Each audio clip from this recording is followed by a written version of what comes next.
ये देखें बिल्कुल बाजार जैसे हमारी कोल्ड ड्रिंक तैयार हुई है। बिस्मिल्लाहिर्रहमानिर्रहीम, अस्सलाम वालेकुम। अल्लाह के नाम से शुरू जो नहायत मेहरबान और रहम करने वाला है। आज हम एक ऐसी कोल्ड ड्रिंक बना रहे हैं जो बाजार में कोका कोला कोल्ड ड्रिंक मिलती है उसी जैसी बनेगी। इसको बनाने के लिए हमने चीनी ली है, इसको हमने पीस लिया है। इसको बनाने के लिए सबसे पहले हमने एक गिलास लिया है, 1 चम्मच ग्लूकोज डी डाल लेंगे, चुटकी भर बेकिंग सोडा डाल लेंगे, खाने वाला सोडा भी इसको कहते हैं, थोड़ा सा नमक डाल लेंगे।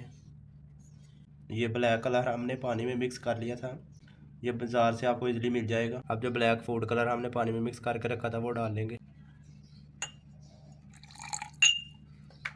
अब इसको अच्छी तरह से मिक्स कर लेंगे।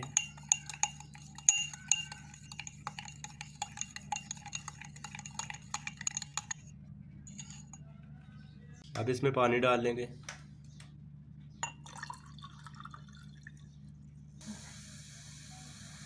ये देखें बिल्कुल बाजार जैसी हमारी कोल्ड ड्रिंक तैयार हुई है। इस तरह आप बाजार जैसी कोल्ड ड्रिंक घर में तैयार कर सकते हैं। बाजार में आपको ये बहुत ही महंगी पड़ेगी, घर में इसको बहुत ही आसान तरीके से आप इसको जल्दी जल्दी तैयार कर सकते हैं, केमिकल से पाक। बिस्मिल्लाहिर्रहमानिर्रहीम। देखिए माशाल्लाह हमारी बाजार जैसी कोका कोला कोल्ड ड्रिंक बहुत ही ज़बरदस्त तैयार हुई है। आप इसको घर में तैयार करें बिल्कुल केमिकल से पाक। ये बनाना बहुत ही आसान है, सिर्फ 2 मिनट में ये तैयार हो जाती है। अगर आपको आज की मेरी रेसिपी पसंद आए तो वीडियो को लाइक करें, शेयर करें और चैनल को सब्सक्राइब करें, बेल बटन को प्रेस कर दिया करें। Thanks for watching. अल्लाह हाफिज़।